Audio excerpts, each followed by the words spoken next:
Des amis, je ressens pas le besoin d'en avoir. Et si j'avais moi quelque chose à apporter aux autres, autant le faire en vidéo. L'impact n'en serait que plus gros. L'amour, un instrument de la vie qui nous abrutit et nous unit juste le temps de nous faire baiser histoire qu'elle puisse se servir de la chair de nos enfants pour perdurer dans ce qu'elle est par définition, tout comme elle l'a fait avec la nôtre. La religion, des croyances rassurantes pour les simples d'esprit, incapables d'admettre que la vie n'a d'autre sens que celui qu'on décide de lui donner. Ah, et l'équilibre. Alors là, on atteint les hautes strates de l'absurde. Chercher un équilibre dans un bordel qu'on ne comprend pas, c'est s'inventer des règles pour s'emprisonner dans un jeu monotone et banal à en vomir. Salut, ça va? Je mets l'ambiance dès le début. Alors, je vous préviens, mon micro me fait des petits trucs. Alors oui, il y a toujours un problème avec moi, toujours. Mais là, en fait, je sais pas, des fois l'enregistrement se coupe sur GarageBand. J'espère que ce sera pas le cas cette fois-ci. J'ai redémarré le logiciel et ça devrait aller. Je disais, pendant la préparation de cet épisode qui au passage se retrouve une fois de plus pour la deuxième semaine d'affilée dans une version vidéo disponible sur la chaîne YouTube du podcast. Alors habituez-vous pas trop à recevoir une version vidéo chaque semaine, c'est juste que en fait là j'étais chaud parce que en vrai j'ai bien kiffé vos retours. En fait l'avantage de la version filmée sur YouTube c'est que vous pouvez laisser des commentaires et ça me fait plaisir de vous lire. Donc vas-y, je vous en refais une cette semaine, mais la semaine prochaine probablement on sera juste dans de l'audio. Ce que je disais c'était que pendant la préparation de cette vidéo du coup j'ai tapé sur mon ordinateur mot-clé équilibre parce que des fois j'ai des petites notes, tu vois, des petits trucs que j'écris. Et ce que je vous ai lu juste avant en fait c'est une note que j'avais écrite il y a 6 ans quand j'avais 22 ans. Et alors je suis pas forcément d'accord sur tous les points, même plus vraiment sur tous les points. Par contre je reparlais de l'équilibre et ça tombe bien parce que c'est le sujet d'aujourd'hui. J'ai reçu un email de je sais pas qui en fait parce que j'ai recopié son email sans reprendre son prénom. Et je vais vous le lire et ensuite on va un peu parler de la notion d'équilibre, de se poser 2-3 questions sur comment on fait pour vivre. Est-ce que c'est une chose... Est-ce que c'est intelligent de se lancer à 100% dans un seul domaine? Qu'est-ce que la notion d'équilibre? Quelle place donner au travail dans sa vie? Parler un petit peu de l'effet Mathieu. C'est un effet assez stylé, je vais vous en parler. Enfin bref, je vais vous raconter aussi quelques histoires, comme d'habitude, quelques petites anecdotes personnelles. Sans plus attendre, en fait, je vais simplement vous lire le message que j'ai reçu par email et après on va discuter de tout ça. Allez, go. Et au passage, j'en profite parce qu'on est en podcast et je peux prendre mon temps pour vous parler. Merci pour vos retours sur le dernier épisode. Ça m'a fait monstre plaisir de vous voir aussi enthousiaste. Si j'ai jamais fait un épisode de podcast qui a fait autant de vues sur la chaîne YouTube, vous avez kiffé le décor. Alors effectivement, je le trouve aussi pas trop mal. Je fais un effort aussi sur... le décor, tu vois, aussi sur un peu la retouche vidéo. Et je suis content que ça porte ses fruits et que ça se remarque. Donc voilà, merci. C'est parti, je lis le message. Coucou Elio, j'ai trouvé que ce serait cool que tu nous en dises un peu plus sur la période de ta vie où tu avais un mode de vie qu'on pourrait qualifier d'extrême, que tu approfondisses ce dont tu parlais dans ta série de 3 vidéos sur ta transformation mentale. Je voulais notamment savoir si cette façon de vivre te rendait heureux, pourquoi tu l'as arrêté et si tu la conseillerais. Au passage Elio, sache que t'es de la bombe, merci mec. T'envoies du lourd et tu nous motives à améliorer notre vie et ça vaut de l'or. Écoute, je sais plus ton prénom du coup parce que je l'ai pas écrit, mais je te remercie. Ça m'a fait plaisir de lire ce message et je l'ai sélectionné du coup parce que c'est un truc qui a l'air de vous chatouiller un petit peu en fait cette période de ma vie à laquelle j'avais fait allusion sauf erreur déjà dans une série de 3 vidéos YouTube qui s'appelait de Choubatek à Elio Avila Munoz. Je vais vous expliquer un petit peu dans quel contexte du coup j'en ai parlé, enfin que sont ces 3 vidéos YouTube que j'avais postées il y a longtemps pour ceux qui les ont pas vues. Et ensuite, je vous raconterai un peu en fait ce qui se passait pendant cette période de ma vie, qui est au final une période assez extrême. C'est peut-être, je pourrais la qualifier de l'éveil. Et voilà, on va y aller. On va commencer direct. En fait, ce qui s'est passé, c'est que comme je l'ai raconté dans ma série dans mon introduction dans la saison 1 du podcast, pendant un bon moment de ma vie en fait j'avais un peu de peine à me sortir les doigts du cul, tu vois, je faisais pas grand chose. J'ai terminé ma terminale après avoir redoublé 2 fois, donc j'avais sauté une classe quand j'étais petit mais j'en ai doublé 2 ensuite au lycée, ce qui fait que j'ai fait mon lycée, enfin le gymnase en Suisse en 5 ans, et une fois que j'ai terminé ma terminale, j'ai pris 2 ans en fait à faire à peu près rien de ma vie. Et au bout d'un moment, je me suis pris une série de claques, si tu veux, dans la gueule, dont je vous ai parlé je crois que c'était, je sais plus quel épisode exactement de ma présentation, mais sur la saison 1 de mon podcast. Je crois que c'est celui qui s'appelle Amour et Chaos, ou alors c'est le suivant. Et suite à ça, j'ai décidé de complètement shifté et de me lancer à fond dans les études en fait. J'ai décidé ok, maintenant on arrête les conneries et puis on se met à 200% dans le travail.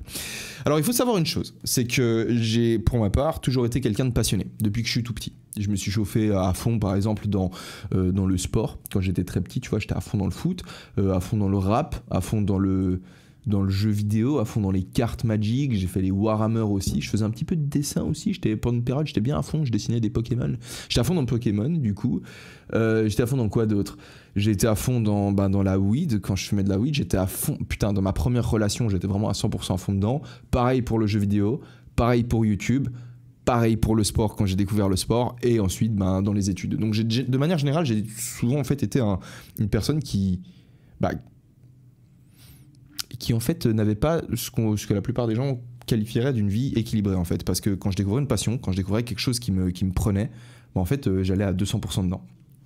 Et j'ai pas de mérite à ça, hein. C'est juste comme ça que je vivais le truc, tu vois. La plupart des choses m'intéressaient pas, mais quand il y avait un truc qui m'intéressait, ça me captivait, et puis je m'engouffrais dedans à 100%. Comme je vous l'ai dit, en fait, ça me stresse. Je vous jure, ça me stresse trop parce que, en fait, je peux pas voir le logiciel de montage en face de moi. Ça vous en foutez en vrai, mais je vous le raconte quand même, voilà. Je peux pas voir le logiciel de montage en face de moi parce qu'en fait, j'ai quelques notes pour ce podcast que j'ai préparé. Et si j'ai les notes en face de moi, je vois pas le logiciel de montage. Du coup, je vois pas si ça arrête d'enregistrer le son.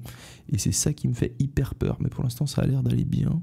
Donc, je continue. Mais au bout d'un moment, je vais juste devoir accepter que, voilà, je pourrais pas lire Enfin, je pourrais pas voir si ça s'arrête, donc je vais parler dans le vide. C'est frustrant de parler dans le vide en vrai, hein, quand je me rends compte qu'en fait j'étais en train de parler dans le vent, ça me tend un petit peu. Bref, ce qui s'est passé du coup quand j'ai décidé de me mettre à fond dans les études, parce que j'étais un peu dos au mur, en fait j'avais plus le choix, j'avais eu deux échecs académiques à l'université, donc en gros je m'étais foiré en relations internationales à Genève et en HEC à Lausanne. Après avoir échoué des examens d'entrée en fait à l'université en sport à Lausanne, parce que je m'étais même pas préparé, enfin si, je m'étais préparé pour la course, mais pour tout ce qui était basket, handball et volley, j'étais là, c'est bon, je sais jouer ces trucs et tout, c'est facile. Et en fait, j'ai même pas pris le temps de vérifier qu'en fait, on était noté sur certains critères prédéfinis. Typiquement, tu vois, au handball, je sais même pas encore aujourd'hui quels étaient les critères, mais moi, j'étais certain que j'avais réussi, tu vois, parce que j'ai pris la balle, je fais les jongles, j'ai sauté comme ça, sans rentrer dans la surface, tu vois, parce qu'en handball, tu peux pas rentrer dans une certaine surface. Et j'ai mis une putain de lucarne, j'étais trop chaud, j'ai limite fait l'avion à la fin. Et en fait, je me suis pris un 2, sauf erreur, parce qu'en fait, je pense qu'ils nous notaient sur la technique où il fallait faire un certain nombre de rebonds avant de faire le saut. Et j'en avais aucune idée. Enfin bref, j'ai fait ça à l'arrache totale. Donc je me suis foiré examen d'entrée en sport.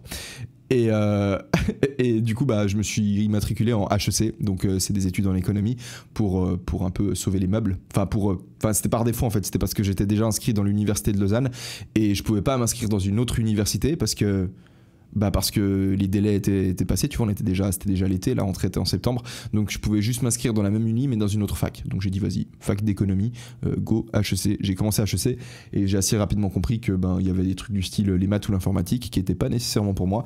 Donc j'ai arrêté d'aller en maths et en informatique et à partir de là je savais que j'allais redoubler mon année. Donc là j'ai passé genre une année à aller à certains cours comme les stats qui me plaisaient beaucoup, le comportement organisationnel que j'adorais.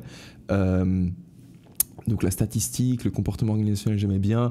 J'ai bien aimé certains cours de compta, je les ai trouvés intéressants.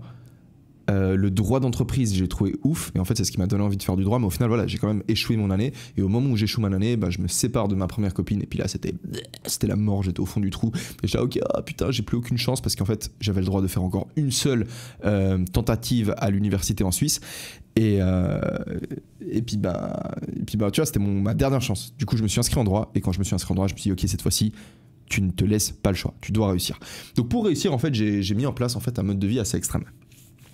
Et c'est ça en fait que vous aimez bien que je vous raconte. Alors je vais vous raconter ce mode de vie extrême un peu plus dans ses détails. Tout d'abord, je me levais à 5h. Pourquoi je décidé de me lever à 5h? Parce qu'à l'époque, j'avais une de mes sources d'inspiration qui était Franck Nicolas. Donc c'est un coach qui a une chaîne YouTube et puis qui faisait des vidéos sur YouTube justement. Enfin, il faisait un podcast. Et du coup, il y avait des discussions où il invitait des gens et puis discutait avec eux et puis il les motivait, tu vois. Lui, il se considère pas comme un motivateur, il se considérait comme un stratège, tu vois. Il mettait des stratégies, il donnait des clés concrètes pour pouvoir avancer et se développer au niveau de ses affaires et de ses projets. Et j'écoutais ça, du coup, et le mec me chauffait grave. Et le mec répétait sans arrêt qu'il se levait à 5h et il disait que c'était quelque chose d'important à faire parce que pour différentes raisons. Je me souviens pas exactement de ce qu'il disait, c'est pour ça que je m'arrête de le dire ici. Maintenant, je peux vous dire ce que moi j'en pense personnellement. J'ai l'impression que de se lever à 5h, une fois qu'on chope le rythme, c'est super intéressant. Il y a plein de gens qui vont dire ouais, mais se lever à 5 heures, c'est dur parce qu'après t'es trop fatigué. Ma frère, tu te couches plus tôt, hein. Moi j'ai toujours eu besoin de 8 heures de sommeil pour pouvoir avoir un cerveau qui fonctionnait. Donc si je dois me lever à 5 heures, bah, ça me force à me coucher aux alentours de 21 heures. Enfin, il faut que je sois endormi à 21 heures. Donc il faut qu'à 20 heures je sois au lit. Et l'avantage de te mettre au lit à 20 heures et de lire pendant 1 heure avant de t'endormir, parce que c'est ce que je faisais, c'est ce que j'ai fait pendant 1 an entier, ben c'est que t'es 100 fois plus efficace en fait. Parce que le soir, de manière générale, en ce qui me concernait en tout cas, je me plongeais pas dans des activités productives. Genre tout le temps qui était passé après le souper, enfin après le repas du soir, je crois qu'en France vous dites le dîner. Donc après le dernier repas de la journée, généralement, bah, j'allais pas me remettre à bosser. Donc si j'étais pas en mode assez rapidement en train de me mettre au lit si tu veux et de lire un livre, en fait j'allais rester sur YouTube, parce que généralement quand je mangeais le soir, ben, je mangeais en m'attendant des trucs sur YouTube, et si à partir de là ben, j'avais pas une activité qui m'attendait, à savoir la lecture avant d'aller me coucher, ben, j'allais rester sur YouTube et j'allais pas faire des activités nécessairement utiles, j'allais parler avec des gens parce que tout le monde est réveillé, tout le monde est actif, tes colocs ils sont là dans la coloc et puis ils commencent à faire des trucs, des fois ils invitent des gens, et si tu restes réveillé, ben, c'est facile en fait de te faire aspirer un petit peu par les autres dans des soirées ou dans ce genre de bail en fait. Donc l'avantage en fait de se lever tôt le matin, c'est que ça te force à te coucher tôt, et quand tu te lèves le matin à 5 heures, il n'y a personne qui t'embête. Psychologiquement, c'est assez stylé. Alors déjà d'un point de vue pratique, bah, on t'écrit pas et du coup c'est un moment que tu as seulement pour toi, tu as l'impression que le monde t'appartient, et ça c'est vraiment stylé. Psychologiquement c'est lourd, parce que tu as l'impression d'être debout avant tout le monde, tu as l'impression d'avoir une longueur d'avance sur le monde. Donc ça c'est grave chambé, tu vois, une longueur d'avance sur le monde, c'est trop stylé en fait. Quand les gens se réveillent, en fait toi t'as déjà fait 1000 trucs. En plus de ça, tu bats le soleil, donc tu bats le soleil mon pote. Genre ça veut littéralement dire que tu t'es levé avant le soleil, t'es même plus chaud que le soleil, tu vois ce que je veux dire? La métaphore est trop belle.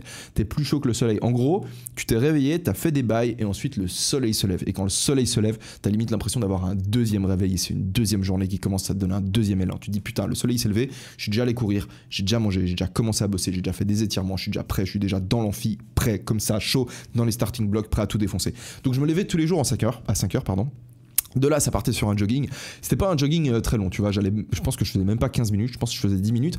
Mais l'idée, c'était vraiment, j'étais limite en caleçon, en fait. Je mettais un short, je mettais même pas de caleçon en dessous, en fait. Je me levais, j'habitais au rez-de-chaussée à l'époque, je me levais, je foutais un short, je mettais des pompes, je mettais même pas de chaussettes, je prenais pas de douche, tu vois. Et je sortais directement courir avec de la musique dans les oreilles. Et je courais pendant 10 minutes, juste histoire de prendre de l'air froid, si tu veux, enfin de l'air frais, dans mes poumons, et puis de m'oxygéner, tu vois. Je courais pendant 10 minutes, je rentrais à la maison. Et là, genre, je me sentais déjà, genre, pouf, tu vois, directement, bam, ça partait sur une douche. Je préparais un thermos de café. Je me mélangeais un mélange c'était des fruits avec des graines de chia, du lait d'amande et bah, par fruit, tu vois, je mettais toujours une banane plus un autre fruit. Toujours une banane plus kiwi, banane plus nectarine. Enfin bref, je me préparais un espèce de bol comme ça avec des graines de chia, du lait d'amande, et je mettais dedans de la protéine en poudre de chez MyProtein déjà. Alors que, tu vois, MyProtein, ça fait je vous en parle, c'est mon sponsor, parce que ça fait vraiment un bon moment que je consomme leurs produits, tu vois, déjà à l'époque. Première année de droit, donc c'était en 2016, 2015, en 2016, ouais. Du coup, je me préparais ce bol, si tu veux, mon thermos de café, et là, bam, je partais et j'arrivais directement. Alors, si on était en semaine, j'allais me poser à l'Internef. C'était le bâtiment dans lequel on avait nos cours, tu vois, dans lequel les étudiants en droit et les étudiants d'économie avaient les cours. C'est marrant parce qu'ils nous mettaient dans le même bâtiment, un peu comme si c'était pour qu'on network. Parce qu'au final, c'est ça l'intérêt de la fac. J'ai réalisé que, bien sûr, ça te donne un diplôme. Le diplôme, il te sert dans le milieu professionnel parce que certaines entreprises, en fait, te ferment leurs portes et elles rentrent même pas en matière si t'as pas un bachelor ou un master dans tel ou tel domaine. Mais au final, la fac, ça te donne une tonne de contacts. Et maintenant que j'y repense, je me dis que, alors peut-être pas en première année, mais peut-être que sur la deuxième, troisième année, voire surtout en master, ça peut être très intéressant en fait de socialiser et d'aller faire des soirées étudiantes et de te mettre en fait à connecter avec des gens. Parce qu'une fois que tu quittes la fac, tu vois, que tu partes dans un milieu pro qui est lié par exemple avec celui de tes études, typiquement voilà, je sais pas, t'as fait des études de droit et puis tu vas bosser dans un cabinet d'avocats, que tu fasses ça ou que tu partes dans un domaine complètement différent, comme c'est mon cas maintenant, en fait, avoir des contacts dans un certain milieu, bah, ça peut être hyper intéressant, tu vois, parce que ces gens-là, les gens avec lesquels tu as fait des soirées, bah, ils se spécialisent et c'est tes amis, donc ça sert à fond, en fait. C'est hyper bien d'avoir des relations. En fait, la vie, c'est en grande partie une question des relations que tu arrives à avoir avec les gens. Tu sais quoi, je vais faire un truc vite fait. J'ai la clim qui est en train de me souffler dans la nuque, et je vais... Pack. Je l'ai éteinte. Du coup, voilà, l'utilité des relations, je sais même plus où je voulais en venir. Donc, je te parlais de l'utilité d'avoir des relations. En première année, c'est pas nécessairement le plus utile parce qu'en première année de fac, en fait, la plupart des gens, en tout cas en Suisse, une bonne partie de ceux qui sont en première année, bah, ils savent pas trop ce qu'ils font là. En fait, en Suisse, nous, on n'a pas de prépa. La première année de fac est ouverte à partir du moment où tu as un bac. Nous, on appelle ça une maturité. Quand tu as une matu, tu rentres dans n'importe quelle fac. Tu rentres en HEC, tu rentres en fac de droit. Tu n'as pas besoin d'avoir une maturité, donc un bac scientifique ou je sais pas quoi. Tu as un bac, c'est bon, tu rentres où tu veux. Et tu n'as pas d'année de prépa. Donc, en fait, le tri se fait en première année. Donc, en première année, en fait, tu as plein de gens qui sont là, ils savent pas trop ce qu'ils font là. Donc, en fait, socialiser à cet endroit-là, d'un point de vue personnel, tu vois, ça peut être enrichissant parce que les gens, c'est important, tu vois, c'est important de développer tes relations sociales. Mais quand t'es étudiant, le but, c'est de, si tu t'es inscrit à la fac, c'est pour réussir tes études, tu vois, et puis pour préparer ta carrière professionnelle.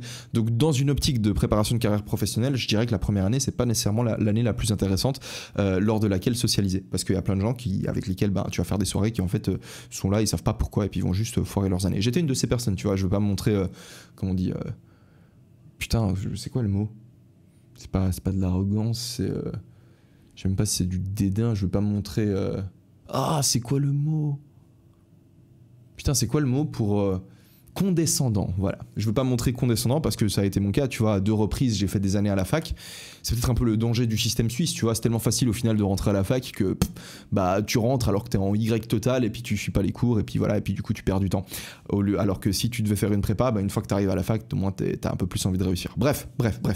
Quoi qu'il en soit, pendant l'année du coup, pendant la semaine pardon, j'allais à l'internef, en fait c'était le bâtiment comme je disais où on a les étudiants de droit et d'économie et je me posais en fait dans les halls du bâtiment, c'est-à-dire que les amphithéâtres étaient pas nécessairement encore ouverts, mais je me mettais genre sur les tables qui étaient à la cafette ou dans les halls il y avait certaines tables avec des chaises et on était juste WAM et le concierge. Le concierge, je l'ai connu pendant 3 ans. Du coup, pendant 2 ans, pardon, parce que j'ai fait mes 2 premières années dans cette université. Après, je suis parti en Suisse allemande pour continuer mes études. Mais pendant 2 ans, le mec, je l'ai vu tous les matins. On était tous les matins en tête-à-tête. Tous les matins, je lui dis... Je le saluais, tu vois, j'étais de bonne humeur. J'arrivais, j'étais trop chaud. Je le saluais avec un sourire. Et tous les matins, le mec, il était saoulé, en fait. Donc, jamais, genre, on a pu... c'était ouf. Jamais j'ai réussi à connecter avec ce mec. Alors que le matin, en fait, c'est le moment de la journée que je préfère. En fait, c'est là où genre mon cerveau il explose et puis en plus de ça, j'arrive comme ça là-bas. Il est genre, attends, je me levais à 5h, donc j'arrivais là-bas dans les alentours de 6h, 6h15, 6h30. Et mon cerveau il explosait. En plus, j'allais pouvoir boire mes premières gouttes de café. Et tous ceux qui boivent du café régulièrement le savent. Hein, on est complètement dépendant du café. On ressent les symptômes de manque et les premières gorgées de café que t'as l'impression qu'elles touchent ton âme, mais en réalité, c'est juste qu'elles vont combler le manque comme un héroïnomane qui s'injecte sa dose et c'est à ça qui sert le café. Enfin, le café, c'est bien sûr c'est un stimulant, tu vois, mais genre tu vas combler un manque en fait avec les premières gorgées. Bref, j'étais tellement heureux parce que j'allais pouvoir me droguer, tu vois, et le concierge était triste. Bref, pendant toutes les 2 premières années. Du coup, je préparais mes cours en fait. Je préparais les cours que j'allais avoir la journée même. Typiquement, dans la journée, j'allais avoir cours de, je sais pas, droit civil, droit constitutionnel et droit des obligations. Et je regardais le cours qu'on avait eu la semaine passée et je regardais en fait selon le planning du cours ce qu'on allait avoir cette semaine. Comme ça, je me préparais un petit peu et puis j'étais certain en fait d'être plus engagé pendant le truc parce que j'allais pouvoir suivre. En fait, il y a rien de plus chiant. Alors en fac de droit, c'est pas le plus compliqué parce que généralement le droit c'est hyper instinctif et la raison pour laquelle le droit c'est hyper instinctif c'est parce que c'est pas un système qui a été inventé de nulle part en fait. Genre les règles de droit c'est pas des gens qui arbitrairement se sont dit on va dire que les règles c'est ça, non ça marche pas, du coup on va mettre ces autres règles là, ça marche pas, ok on va mettre celle-là, tiens elle marche, tu vois, c'est pas arbitraire, on n'a pas posé les règles comme ça. En fait c'est des règles qu'on a eues depuis toujours. C'est pour ça que aujourd'hui par exemple, je vous explique ce que je veux dire par là.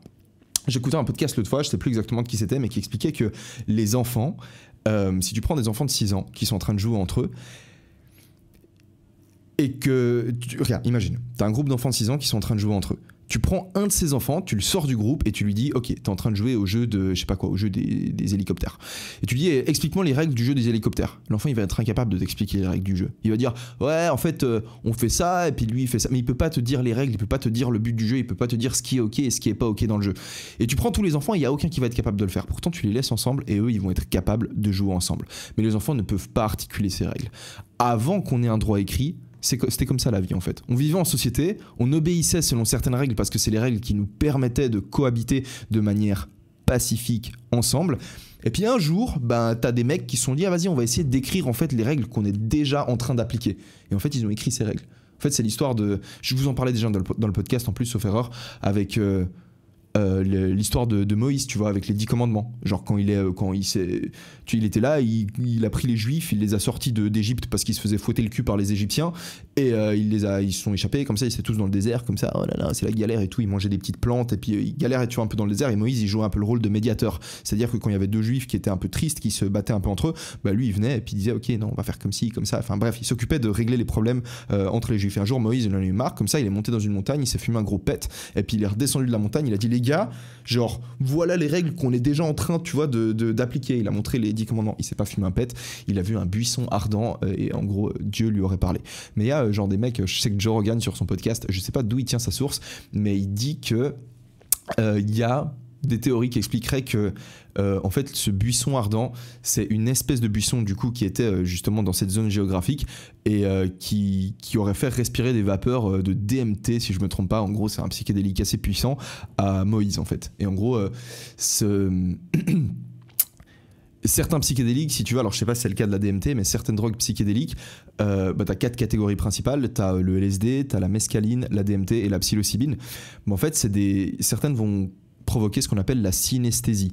La synesthésie, c'est le fait de mélanger tes sens. Je suis en train de faire un hors-sujet complet, mais bref, j'espère que ça vous intéresse. C'est la capacité, si tu veux, de pouvoir mélanger tes sens. En gros, si tu arrives à sentir des couleurs, ou à entendre des couleurs, ou à sentir gustativement une mélodie, ou à, tu vois ce que je veux dire, ou je sais pas, tu t'entends quelqu'un parler et puis tu ressens du goût, enfin bref, tu vois l'idée en fait, c'est quand tes sens se mélangent. Et t'as certaines théories qui expliquent que nous, ce qui nous différencie, si tu veux, en grande partie des animaux, c'est le fait qu'on soit capable d'exprimer des choses, de mettre des mots sur les choses. Et cette capacité de mettre des mots sur les choses, au final, c'est une forme de synesthésie. Parce que maintenant, si je vous dis éléphant, dans votre tête, il y a l'image d'un éléphant qui apparaît. Au final, éléphant, c'est quoi? Éléphant, c'est juste des sons, c'est éléphant. A priori, ils veulent absolument rien dire. Si tu vois pas comment est-ce qu'ils peuvent rien dire, écoute des Chinois parler et dis-toi que pour eux, ça fait full sens et que pour toi, ça fait juste pas sens, tu vois. C'est juste des sons qui sont complètement random. Éléphant, c'est un son a priori complètement random, mais quand je le dis, ça fait apparaître une image dans ta tête. Donc, c'est une forme de synesthésie, tu vois. En gros, les drogues psychédéliques provoquent la synesthésie et t'as certaines du coup théories qui t'expliquent que, et ça j'en parlerai dans ma vidéo sur la drogue qui sortira une fois que j'aurai fini mon TEDx parce que il faut que je prépare le TEDx en priorité, mais t'as certaines théories qui expliquent qu'en fait nous aujourd'hui tu vois les humains on possède le niveau de conscience, si tu veux, qui nous sépare de la plupart des animaux parce que nos ancêtres, à un certain temps, pour une période, c'était 2 millions d'années, sauf erreur, ils ont consommé de manière régulière en fait des champignons hallucinogènes en fait, qui contenaient de la psilocybine. Ils les trouvaient dans les bousses de vache, dans les cacas des animaux de la savane, tu vois, ils les mangeaient, et ensuite ils étaient là en mode, tu sais, ces champignons, quand tu les manges, ils augmentent ta créativité, ils augmentent tes sens, t'entends mieux, tu vois un peu plus les couleurs, plus les détails. Et en fait, cette augmentation de la créativité, ça a pu leur permettre, si tu veux, de développer certains outils. Et aussi, du coup, ces champignons, ils peuvent provoquer de la synesthésie, c'est-à-dire le fait de mélanger les sens. Et de par cette synesthésie, en fait, on aurait pu commencer à développer le langage.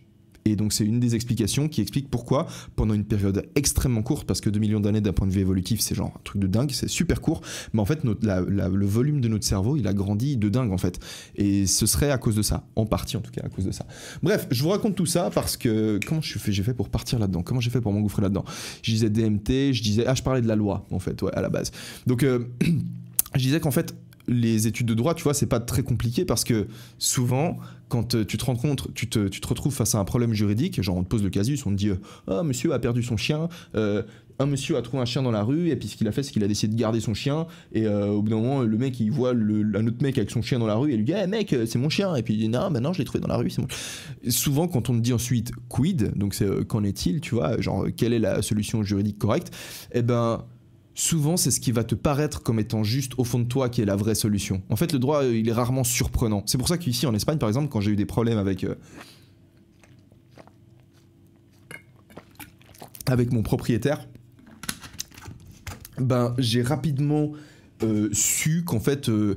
que le mec il essayait de m'enculer et puis que c'était impossible que le droit espagnol ce soit comme ça. Parce que je me suis dit, ça se peut pas que dans un système juridique occidental, c'est-à-dire genre issu d'une tradition judéo-chrétienne, la solution à ce type de problème, ça puisse être ça. Encore, j'aurais été en Thaïlande, je me serais dit, ok, là c'est possible, parce qu'eux ils partent avec, en fait, ils ont des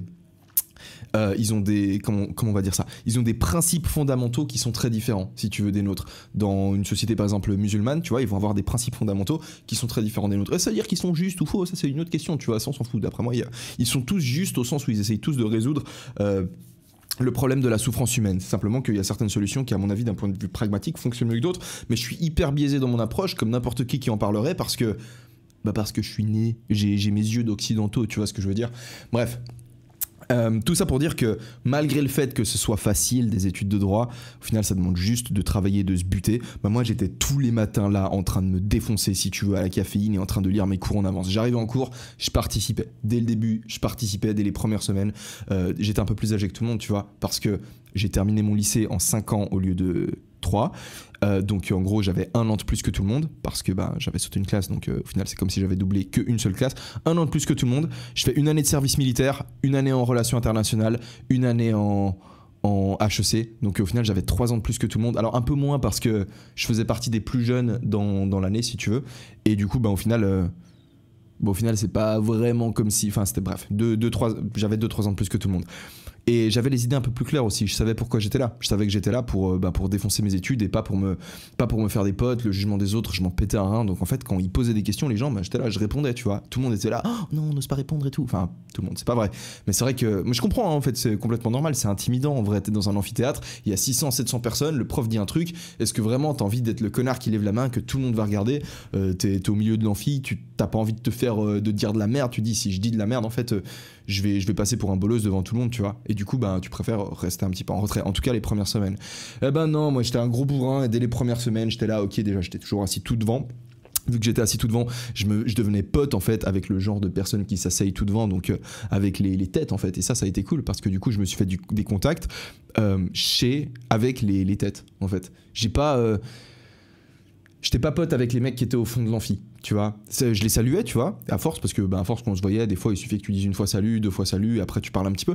Mais c'était pas avec eux que je passais beaucoup de temps parce qu'en fait j'étais pas régulièrement avec eux, tu vois. Genre le matin quand j'allais, je me posais dans l'amphi, à chaque fois, tu vois, genre imagine j'étais toujours à peu près à la même place, à chaque fois à ma droite il y avait la même meuf et à ma gauche il y avait le même mec, et à force tu te salues. Et après c'est ah ouais t'as compris ce truc, ah ouais, et puis ça ok t'as des notes pour ça, tac tac, puis directement tu commences un peu à networker comme ça.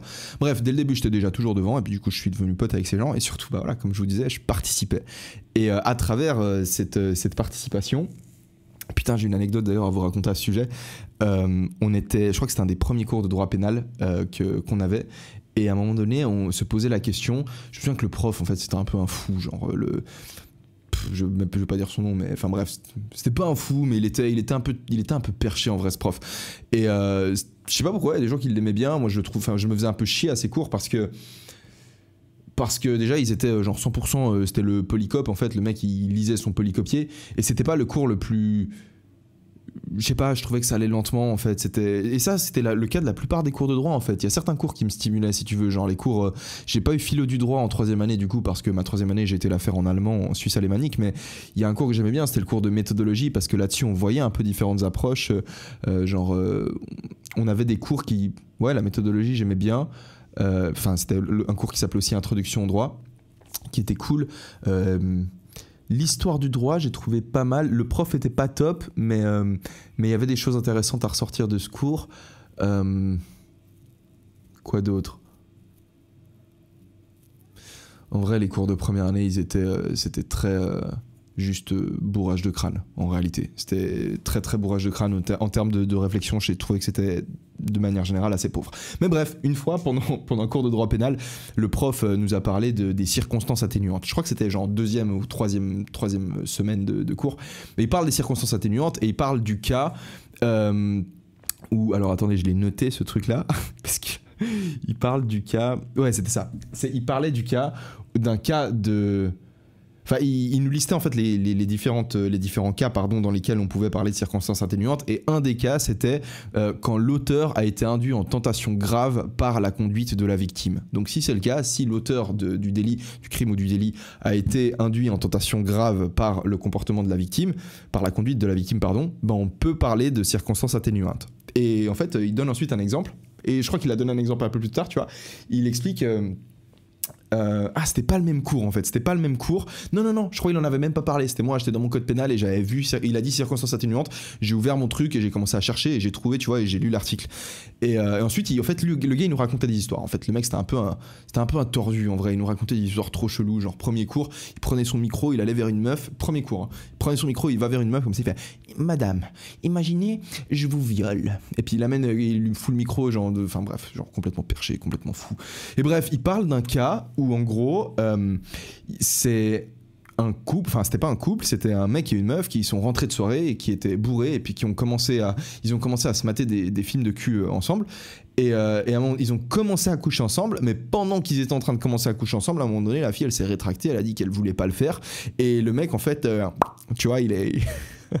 Bref, c'est pas drôle du tout. Enfin, si, en fait, vas-y, humour noir.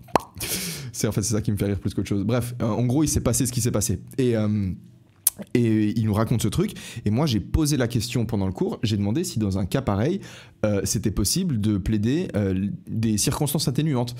Et au moment où j'ai dit ça, putain, t'as tout l'amphi qui s'est tourné vers moi en mode c'est quoi ce fou, et surtout les meufs. Il y a des meufs qui m'ont lancé des regards de psychopathe, tu vois. Et je voyais des meufs qui me regardaient genre qu'est-ce qu'il raconte et tout. Et puis le prof, il me fait le prof, il est un peu gêné comme ça. Et je sais pas, à mon avis, il a dû me comprendre. Ouais, non, je suis sûr qu'il m'a compris en vrai. Je suis sûr qu'il m'a compris parce qu'il me dit expliquez. Je dis bah en fait, j'explique. Je dis bah voilà, je vois que en fait, si l'auteur il a été si l'auteur a été induit en tentation grave par la conduite de la victime, bah j'imagine que dans un cas pareil, ça pourrait se plaider étant donné que bah, c'est pas pareil que s'il avait genre juste attrapé une fille, s'il l'avait entraînée dans une ruelle et qu'il l'avait en fait de par sa conduite, la victime bah, elle était chez un mec, elle matait des films de cul avec lui, il commence à se chauffer, bah, elle l'a induit en tentation. Après c'est une tentation grave, ça c'est une question, c'est pour ça que je posais la question en fait. Et aujourd'hui, avec le recul, bah ça se plaide, tu vois. Moi, si j'avais un client qui me racontait, qui me racontait cette histoire-là, il me disait, bah écoute, j'étais avec la fille, on matait des films de cul, il s'est passé ça. Bah moi, j'arrive au tribunal, j'essaierai de plaider des circonstances atténuantes, tu vois, parce que pour moi, c'est pas pareil qu'un viol qui se passerait en mode hardcore dans la ruelle, tu vois. Et en fait, bah, j'ai osé poser la question, qui était, je vous l'avoue, hein, tu vois, c'est ballsy parce que même si à mon avis elle était vraiment loin d'être conne la question, je comprends que voilà, ça puisse un peu choquer, et puis surtout qu'aujourd'hui il faut faire attention à tout ce que tu dis parce qu'il y a des choses dont il faut pas vraiment parler, alors que d'après moi c'est justement les choses dont il faut parler, tu vois, parce qu'il faudrait que les règles elles soient claires, il faut qu'on comprenne, il faut qu'on puisse en discuter en fait, au moins en discuter de ce genre de choses, tu vois. Il s'agit pas de légitimer, il s'agit pas de dire que c'est pas grave, mais mon point c'était simplement que voilà, c'était pas pareil qu'un autre cas, et je posais la question. Bref. Donc tu vois le genre de truc que j'osais faire. Ou pareil, quand on avait des séminaires c'était de l'introduction au droit ou de méthodologie, en début d'année, si tu veux, la prof, enfin l'assistante, pardon, elle nous avait expliqué que on était séparés dans des petits groupes de 25, si tu veux.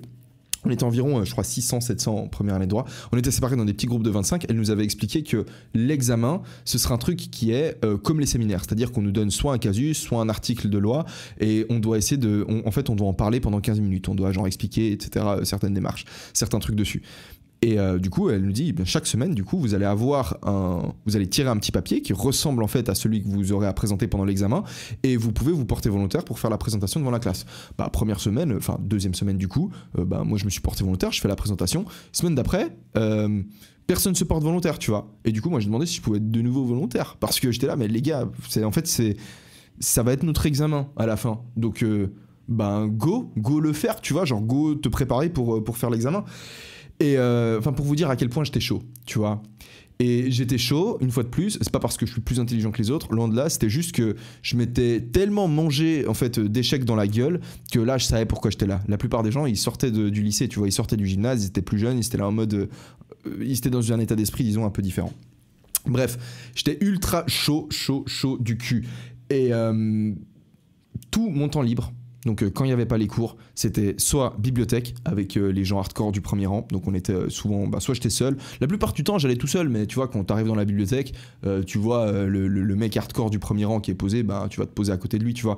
Mais on se donnait pas rendez-vous, viens, on s'assied ensemble, on révise ensemble. Non, j'étais un peu en mode solo. Après, s'ils étaient là, j'étais content de les voir et du coup, je me posais avec eux. Bibliothèque ou sport. Centre sportif ou chaudron. Donc soit j'allais faire du freestyle pendant... Pardon, excusez-moi. Soit j'allais faire du freestyle pendant les agrès, donc je squattais les salles d'agrès, c'est les salles de gymnastique, et c'était freestyle, freestyle du coup en street workout, donc on lâchait des 360, des 5-4, des shrimp flips et tout, on mettait des immenses tapis, on faisait du bordel. Le mec, le prof des agrès, c'était un mec de 60 ans, tu vois, il nous kiffait pas trop en fait, parce que c'était un prof d'agrès, c'était un prof de gymnastique, donc le mec, il nous voyait faire nos 3-6 ou nos muscle-up, tu vois, il disait « Ah non, c'est pas comme ça qu'on fait en gymnastique » et tout, et nous on s'en battait un peu les couilles, on faisait du bordel, et puis c'est trop stylé parce qu'il y avait trop de jolies filles qui faisaient la gymnastique, tu vois. Donc on arrivait, on était juste, bref, on s'entraînait, on faisait du sport, il y avait des meufs, enfin bref, c'était les bons moments de la journée. Ou sinon on allait justement à Chaudron pour balancer du set and reps. Donc le parc de Chaudron, c'est un parc de street workout qui était en extérieur, et là je me défonçais au rep, genre je tapais des tonnes de traction, des tonnes de pompes, des tonnes de dips. Ça était comme hiver, et c'était, limite les sessions d'hiver c'était les plus stylées parce qu'il faisait froid, et quand tu respirais avec de la vapeur qui sortait de ta bouche, et t'avais l'impression d'être Rocky en fait, et ça c'était stylé. Bref, vous voyez un peu le rythme de vie que j'avais, et à chaque fois le soir je rentrais, je me faisais un truc à manger, de là c'était relaxation, étirement, je lisais un livre et je me couchais. Et voilà, le lendemain ça recommençait, et en fait j'étais tellement réglé si tu veux avec le même rythme de vie que, comment dire, que à force je me levais le matin comme ça. En fait, j'avais même pas besoin de réveil à 5h. Je me réveillais à 4h46, à 4h56, à 4h50. Parce qu'en fait, mon corps savait qu'il allait devoir se réveiller. Tu vois ce que je veux dire? Et c'est trop stylé, en fait. Parce que je me réveillais en mode comme une petite fleur, en mode c'est bon, t'as eu tes heures de sommeil, il est 5h du matin, et tu sais que t'as 3h et demie avant que les cours commencent, et tu vas pouvoir faire une tonne de trucs, et tu te sens en avance sur le monde, et t'es en pleine forme. Donc ça, c'était vraiment stylé. Pendant toute cette période, du coup, comme je vous l'ai dit, j'avais en source d'inspiration un mec qui s'appelait Franck Nicolas, et un autre mec qui s'appelait Grant Cardone. Alors Grant Cardone, ça a été une de mes plus grandes sources d'inspiration, un de mes plus gros moteurs pour tout défoncer dans la vie. En fait, c'est un mec qui jusqu'à ses 25 ans, c'était un junkie, en fait. Le mec, quand il raconte son histoire, c'est assez prenant parce que c'est un très très bon storyteller. Il expliquait qu'en fait, il fumait de la weed, il prenait toutes les drogues, en fait. Tout ce qui pouvait le défoncer, en fait, il le prenait. Donc c'était genre une espèce d'immense déchet humain. Et un jour, en fait, qu'est-ce qui s'est passé exactement? Je crois qu'il s'est fait défoncer la gueule par son dealer ou un truc dans le genre. Et il a encore aujourd'hui genre une monstre cicatrice sur le visage parce qu'il s'est fait, bref, il a failli se faire tuer. Il s'est retrouvé à l'hôpital, et genre sa mère lui a dit écoute, genre plus jamais tu reviens à la maison. Genre parce qu'il est genre en sortant de l'hôpital, il allait voir sa mère, et sa mère elle lui disait genre non, genre je peux plus, genre parce que je t'aime, genre je peux plus te voir, genre dégage de ma vie. Et du coup, il a décidé d'aller en cure de désintox. Il va en cure de désintox, il prend pas de drogue, et en sortant de cure de désintox, il avait peur d'une seule chose. Il avait peur de se retrouver seul chez lui, parce qu'il savait que s'il commençait à s'ennuyer, il se tournerait vers la drogue. Donc il s'est dit ok, il faut que je m'occupe, il faut surtout pas que j'ai de temps libre. Et à cette époque-là, du coup, il a eu de la chance parce qu'en sortant de cure de désintox, son ancien patron, donc il travaillait comme vendeur de voitures chez un concessionnaire automobile, et son ancien patron a accepté de le reprendre, de le réemployer à la sortie de la cure de désintox. Et du coup, ce qu'il a décidé de faire, c'est de juste devenir un boss dans la vente de voitures. Donc quand il rentrait chez lui, il lisait des livres et il se formait dans le domaine de la vente. Alors que c'était de base un domaine qu'il détestait. Mais il a juste décidé de devenir hyper bon là-dedans, juste pour pas se laisser de temps, juste pour pas avoir du temps libre, en fait. C'était ce qui lui faisait peur.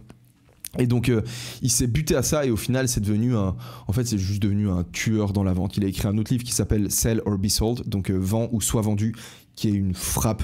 Il a aussi une formation que j'ai aussi faite sur la vente qui était juste frappe, mais le livre vaut plus la peine parce qu'en fait le livre c'est un condensé de la formation. En fait j'ai commencé à faire la formation, et au fil de la formation j'ai appris qu'en fait il y avait un livre qui résumait la formation, donc j'ai lu le livre.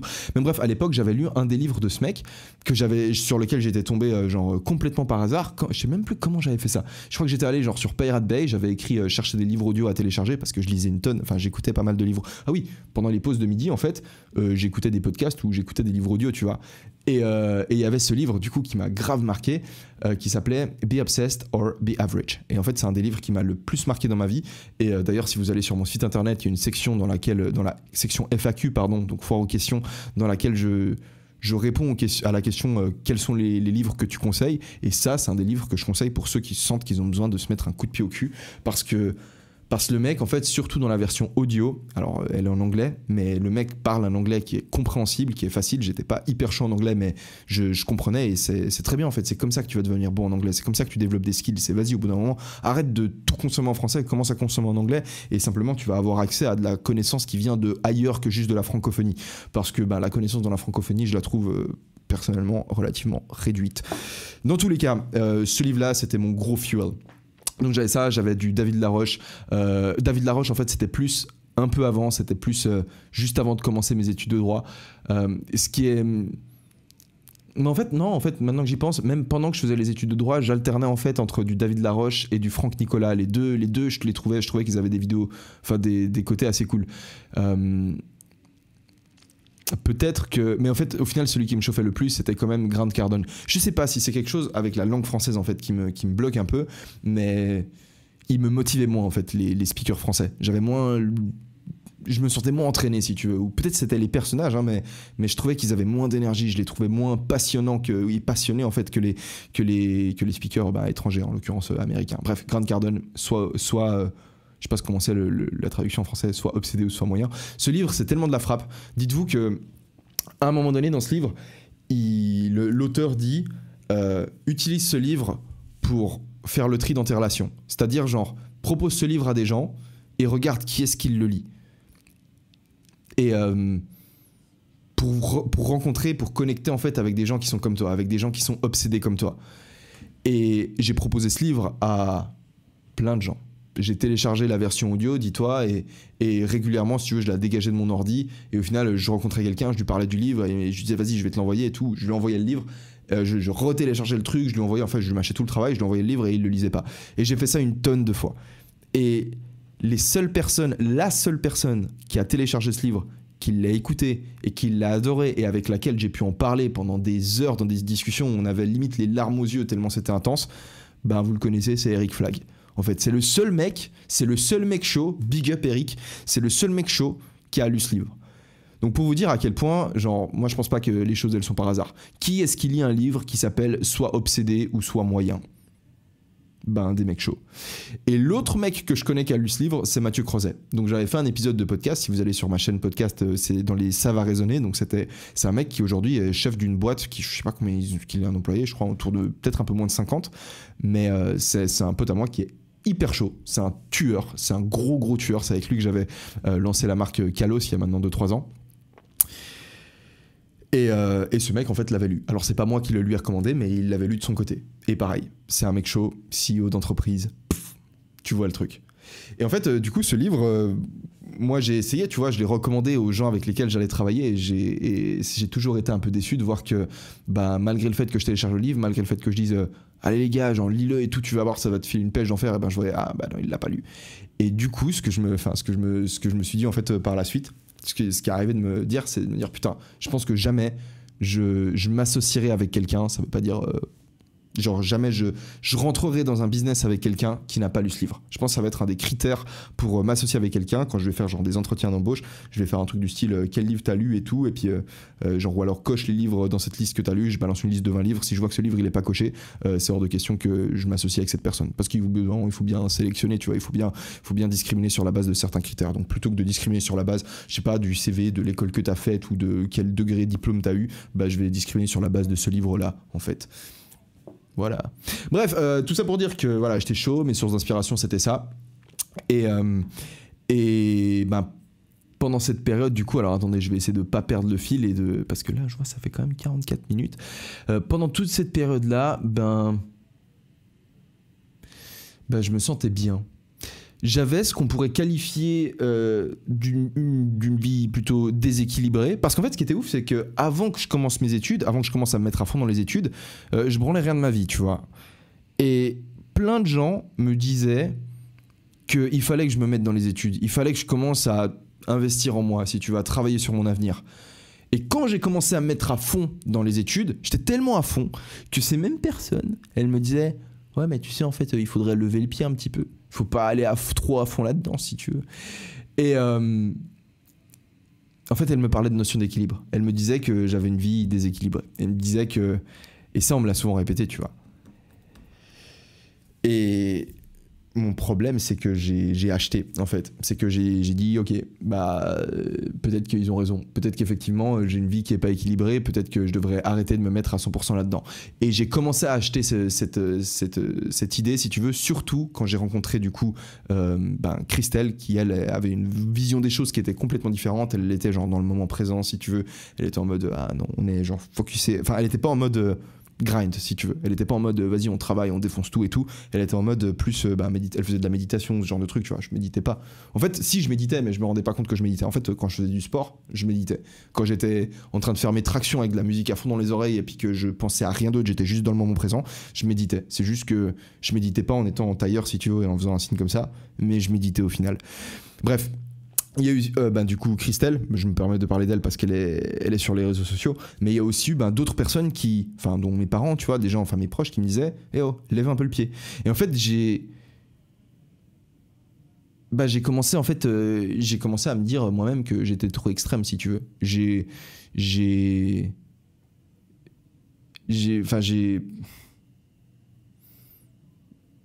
ai crus, en fait. Est-ce que c'est une mauvaise chose de les avoir crus ?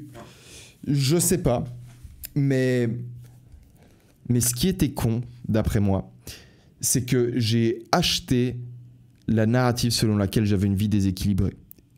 Parce que, et je vais vous expliquer en fait pourquoi d'après moi c'est con. Déjà, l'équilibre, c'est pas une notion universelle qui est applicable à n'importe qui. Il n'y a pas genre un équilibre de vie, tu prends tous les êtres humains, tu leur fais passer genre 30% de temps avec la famille, 20% de temps à faire du sport, 10% de temps à tisser des relations sociales, 30% avec le couple et puis le reste au travail, et ils vont être épanouis. C'est pas comme ça. On est tous différents. On est différents à cause d'une composante biologique et à cause des vécus différents qu'on a. Et heureusement qu'on est différents, parce qu'il faut que... Quand se présente un problème donné, en fait, il faut qu'il y ait quelqu'un qui puisse résoudre le problème. Un jour, le problème, c'est une guerre, on se fait envahir par des gens, il faut des gens dans notre société qui soient plus agressifs que d'autres. Un jour, on a un Covid, donc il faut des gens qui aient pas envie de se faire vacciner, et comme ça, c'est eux qui vont survivre si jamais le vaccin, il fait des mutations. Un jour, le vaccin ne fait pas de mutation, heureusement qu'il y a des gens qui ont eu envie de se faire vacciner. C'est important qu'on soit différents, qu'on vive ensemble et qu'on accepte les différences des autres, parce que nos sociétés, si tu veux, elles font toujours face à certains problèmes, et parfois c'est une personne créative qui est ouverte, qui va aller vers l'inconnu, qui a découvert, qui a découvert le feu, tu vois, le mec qui a découvert le feu, ou les mecs qui ont découvert des plantes qui permettent aujourd'hui de nous soigner, c'est des gens qui sont ouverts, c'est des gens ils se sont baladés dans les forêts, ils ont commencé à manger des arbustes, et sinon c'est marrant, quand je mange cet arbuste, mes plaies elles se ferment, tu vois.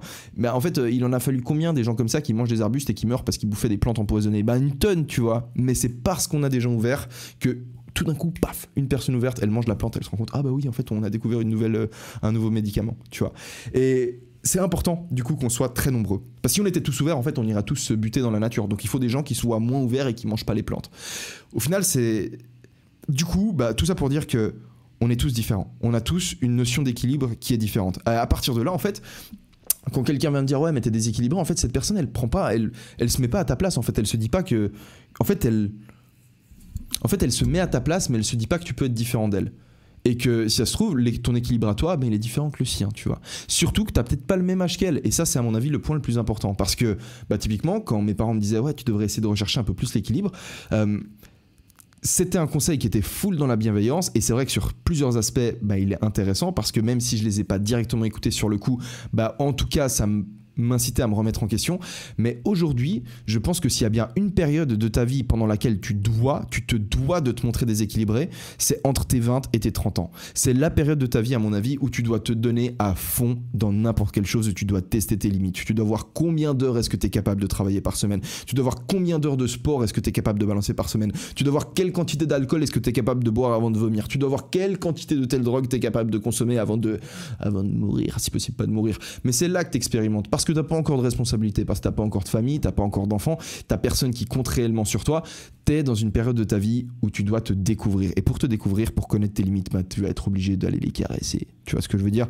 Donc en fait, d'un point de vue stratégique, le moment de ta vie, par définition, où c'est intéressant de te montrer extrême, je vérifie que ça filme toujours parce que je sais que ça coupe autour d'une heure ma caméra, c'est quand t'as entre 20 et 30 ans. Du coup, te lancer à fond dans un domaine quand t'as cet âge-là, je pense que c'est une chose intéressante. Et moi, ce que je faisais du coup, c'était que j'étais à fond dans le travail, tu vois.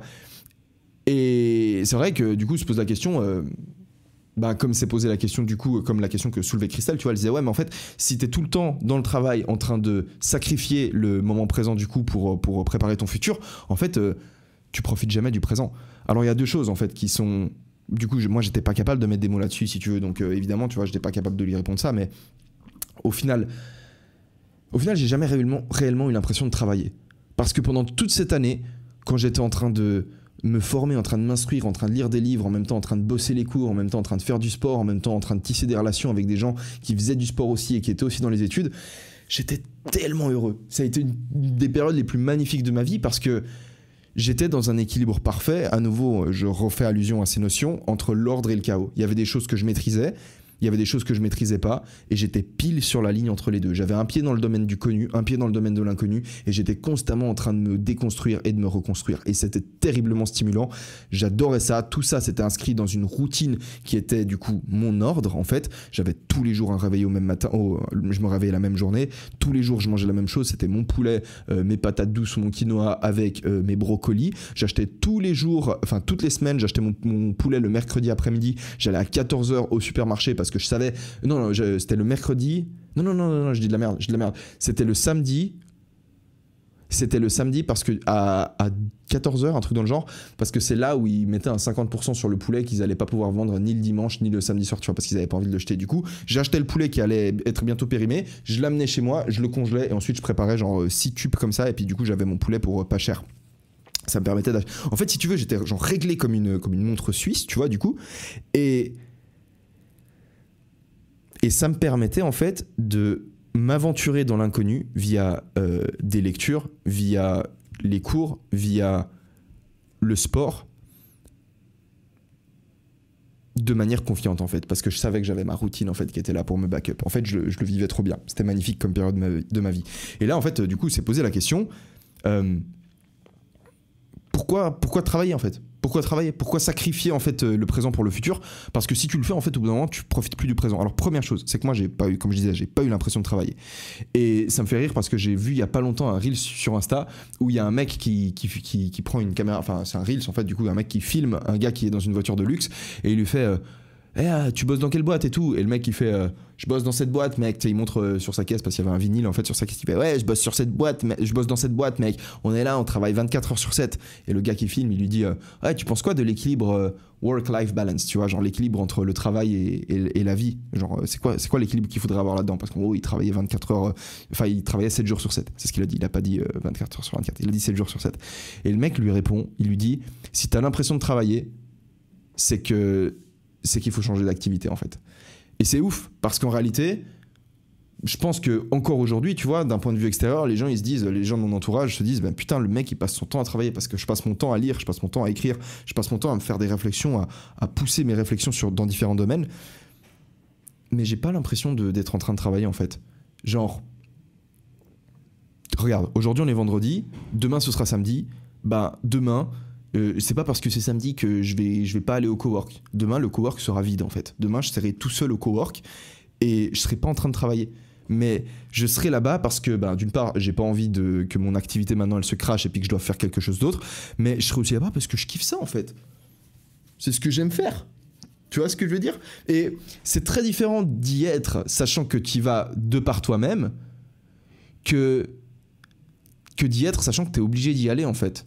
Mais c'est très très difficile, ça a rien à voir. Ça a genre littéralement rien à voir. En fait, je travaille tous les jours, je prends jamais de vacances. Mais si aujourd'hui je veux prendre genre 2 ans de vacances, je peux. Et rien que le fait de le savoir, ça me suffit. Et ça me fait me sentir bien vis-à-vis de moi. Et je vais pas les prendre. Je les prends pas mes jours de repos, je prends pas mon samedi, je prends pas mon dimanche. Mais si je veux, je peux le faire. Si je veux, demain je me lève, je vais pas au travail. Je vais pas faire mes vidéos, préparer des trucs, tu vois. Je le fais pas, tout simplement. Si demain j'ai pas envie de lire un nouveau livre ou d'apprendre en lisant des nouveaux articles ou autre, je le fais pas. Mais je vais le faire. Et le fait de le faire alors que j'en suis pas obligé, c'est ce qui me fait kiffer ma vie en fait. ce que j'aimerais dire maintenant, c'est... J'aimerais maintenant donner un petit conseil, c'est une petite réflexion que je m'étais faite vis-à-vis de... Je vais peut-être relire l'email qu'on m'a envoyé, histoire d'être certain de pas m'éloigner trop du sujet, parce que ce serait bien de me recentrer un peu, parce que j'ai l'impression que j'ai balancé un peu des réflexions à droite à gauche, mais je sais pas si j'arrive quelque part. Surtout que je vais devoir arrêter au bout d'un moment. Il est quelle heure? 20h15, 55 minutes d'enregistrement, pas mal. Je vais relire l'email, et comme ça je verrai si je peux apporter maintenant des réponses concrètes, maintenant que j'ai posé à peu près le décor. Coucou Elio, j'ai trouvé que ce serait cool que tu nous en dises un peu plus sur la période de ta vie où tu avais un mode de vie qu'on pourrait qualifier d'extrême. Que t'approfondisses ce dont tu parlais dans ta série de 3 vidéos sur ta transformation mentale. Alors du coup, ce dont je parlais dans cette série de 3 vidéos, c'est une série de 3 vidéos que j'ai faite sur YouTube, c'est que je me suis retrouvé à un moment où j'étais rempli de doutes vis-à-vis de cette façon extrême de voir les choses. Parce que je voyais les choses de façon extrême, peut-être pour d'autres gens, mais pour moi c'était cool, tu vois, genre je travaillais à fond, et des gens ont commencé à me dire que c'était pas bien ce que je faisais. Du coup, je me suis remis en question, je me suis dit, en fait, c'est peut-être pas bien en fait ce que je fais. Et du coup, j'ai commencé à me poser 1000 questions, et c'était important en fait de me les poser ces questions, parce qu'en fait, j'ai ensuite pu répondre à ces questions, et revenir, en fait, ça m'a permis en fait de renforcer cette vision des choses que j'avais, parce qu'au final si ces questions elles m'ont déstabilisé, c'était que j'étais pas au clair dans ma tête, j'étais pas philosophiquement suffisamment développé pour comprendre pourquoi est-ce que je faisais ce que je faisais. Parce qu'au final la question de en fait pourquoi est-ce que tu continueras à sacrifier ton futur en étant dans le présent, c'est une question qui est pourquoi est-ce que tu continueras à sacrifier ton présent en travaillant pour le futur? Au final, tu vas jamais vivre dans le présent. C'est pertinent comme question, c'est pertinent de ouf. Je suis sûr que tu peux poser cette question à pas mal d'auteurs de développement personnel dans le domaine français ou même dans tous les domaines.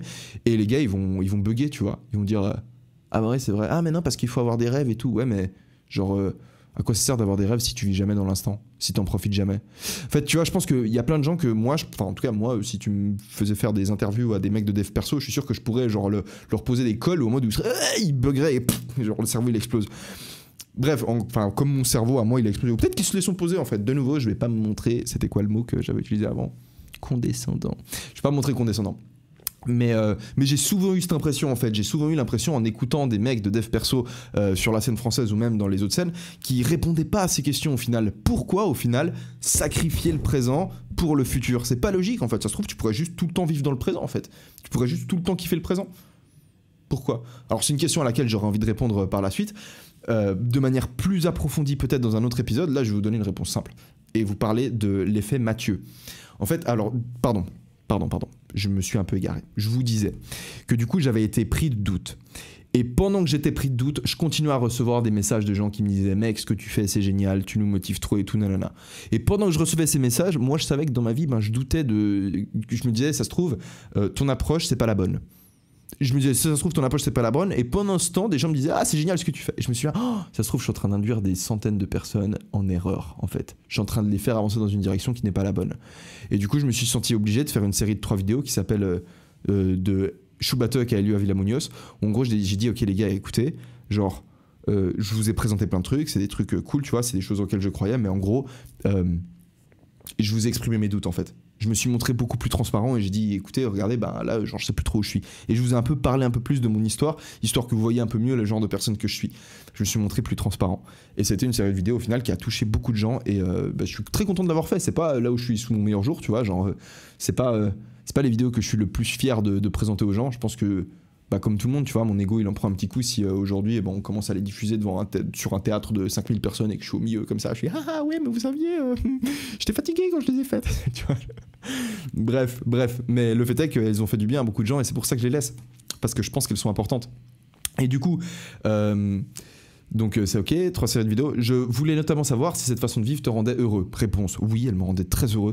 Pourquoi tu as arrêté et si tu la conseillerais? Je l'ai arrêté comme je l'ai dit parce qu'il y a des gens qui m'ont fait douter, mais je pense que c'était très important et je pense que ces gens ont bien fait de me faire douter parce que du coup ça m'a permis de renforcer cette philosophie de vie et de comprendre pourquoi en réalité est-ce qu'elle était bonne, et je la conseille à 100%. Je pense que s'il y a un moment de ta vie où tu dois te lancer à 100%, c'est maintenant. Je sais que vous avez tous entre 20 et 30 ans, enfin tous, en grande partie entre 20 et 30 ans, et je pense que c'est important que c'est maintenant que vous défonciez tout. Et surtout parce que, mais je vais vous en parler rapidement, parce que l'effet Mathieu, en fait. L'effet Mathieu, c'est quoi?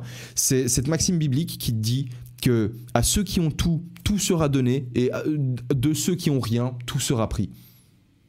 Vous avez déjà entendu ça? C'est aussi un principe économique qui s'applique en fait au domaine de la littérature, du cinéma, de la musique, de la masse des étoiles, de la taille des arbres, des chatons dans une portée. En fait, celui qui est le plus gros, bah, il va grandir plus vite. Une boule de neige, tu vois, genre tu prends deux boules de neige, tu prends une boule de neige de la taille de ton poing, une boule de neige de la taille d'un ballon de foot, tu les fais rouler pendant genre 10 minutes chacune, bah, au bout de 10 minutes, celle qui était plus grosse au début, bah, elle aura accumulé beaucoup plus de neige, tu vois, que la première. Un arbre, s'il commence à devenir un peu plus grand que les autres, bah ses racines elles vont pouvoir aller plus profondément, prendre plus de nutriments, il aura accès à plus de lumière, il va grandir plus vite que les autres. Une étoile, plus sa masse elle est grande, plus elle va grandir si tu vas en masse. Un auteur d'un livre, plus il a du succès, plus il va vendre genre d'ouvrages, plus les gens au bout d'un moment vont acheter des ouvrages juste parce qu'il est connu. Un youtubeur, plus il a d'abonnés, plus il va gagner d'abonnés juste parce qu'en réalité il a des abonnés. Et ça c'est un principe qu'on retrouve partout, c'est comme une espèce de loi naturelle. Elon Musk, pour se faire 1000 balles, ça lui prend une seconde. Peut-être même pas une seconde. Pour te faire 1000 balles à toi ou à moi, ça nous prend plus de temps qu'à Elon Musk. Ok ? Où est-ce que je veux en venir ? Travailler, on n'aime pas ça. Ok ? Le travail, c'est chiant. On aimerait bien pouvoir être engagé dans des activités qui nous rapportent de l'argent, ok, mais se dire que si on voulait, bah on le ferait pas, en fait. On va dire un truc. Le travail que tu fais par obligation parce que c'est une nécessité, c'est celui que t'as pas envie de faire. C'est celui qui est chiant. Genre faire un taf où t'es là et tu sens que t'as l'impression d'être en train de travailler. Ça, t'as pas envie de le... Je suis en train de vérifier vraiment ça. Ça, t'as pas envie de le faire. Et si tu veux sortir de ce schéma-là et pouvoir te permettre d'être engagé dans des activités qui te rapportent du revenu ou non, mais savoir qu'à tous les coups, tu peux arrêter si tu veux, il n'y a pas de problème, tu vas être obligé de te placer dans une situation où, d'un point de vue économique, tu es stable. Et comment est-ce que tu te places dans une situation où, d'un point de vue économique, tu es stable ? Bah, en te défonçant la gueule dans les premières années de ta vie, pendant ta jeunesse. Pourquoi ? Parce que c'est là où tu as le plus d'énergie. Et surtout parce que si de 0 à 20 ans, de 0 à 30 ans, disons de 20 à 30, si de 20 à 30 ans, tu fous la tête sous l'eau, tu cravaches comme un porc et tu te places sur ton marché, genre dans ton domaine si tu veux, en tant que personne solide, t'arrives à 30 ans et à tes 30 ans, pour faire 1000 balles, bah ça te prend une seconde comme Elon Musk. Ok ? Et à partir de là, maintenir ton niveau genre dans ce game, c'est beaucoup plus facile que de faire le minimum tout le long de ta vie. Je sais pas si... Enfin, je l'exprime très mal, en fait. Je me déteste. Je m'exprime trop mal. Je suis fatigué. Je vais boire un peu de jus de kiwi. Attendez-moi. Je fais que ça filme toujours. Ça filme toujours. Mon téléphone... Pardon, ma caméra ne surchauffe pas pour l'instant.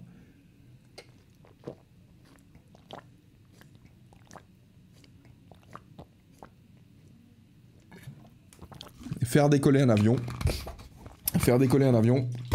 ça demande une chier d'énergie. Mais une fois que l'avion il est en l'air, c'est moins d'énergie pour le maintenir. Tu peux toujours continuer à balancer de l'énergie et le faire voler toujours plus haut, mais le maintenir en l'air à un niveau confortable, ça demande plus autant d'énergie que de le faire décoller. Et en fait, si tu veux, tu peux être toute ta vie comme un connard à balancer 50% d'énergie et à avoir un avion qui décolle pas vraiment, en fait, mais tu le fais rouler. Ou alors, tu peux, pendant les premières années de ta vie, donner l'énergie dire une vulgarité, comme un psychopathe. Tu peux aller à fond à 200%.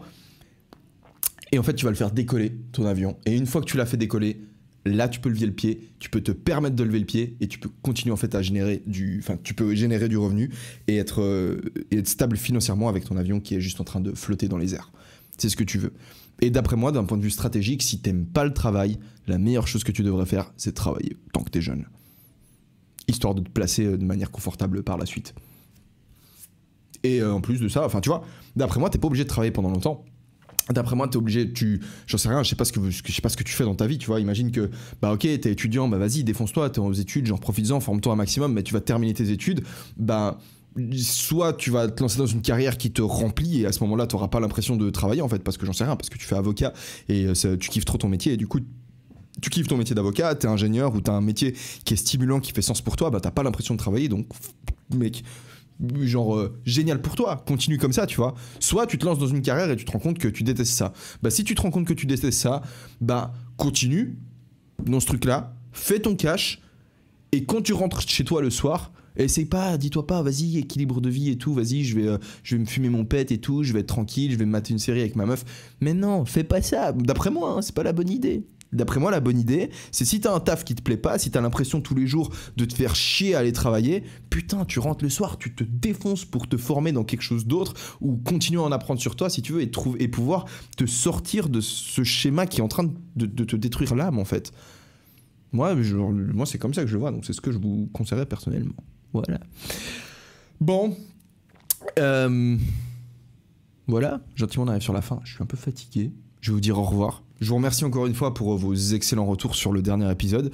Je vous encourage à me lâcher des likes, à me lâcher des 5 étoiles sur Apple Podcast et tout, à vous me laisser des commentaires. Comme d'habitude, j'espère que votre appartement est super bien rangé. N'hésitez pas à nouveau, adresse email elioavilamunoz@gmail.com si vous avez des questions. Vous pouvez passer sur mon site internet elioavilamunoz.com. Et puis j'ai plus grand chose d'autre à vous dire, donc je vais vous dire au revoir. Je vais boire ce jus de kiwi et puis me relaxer un petit peu parce que là il est 21h. Et non, il est 20h. Il est 20h26 et pour moi c'est assez tard parce que je me lève tôt. Vous voyez, les matins, je me lève tôt pour voir le lever du soleil en fait. Voilà, c'est pour ça. Allez, prenez soin de vous, ça m'a fait plaisir de vous voir.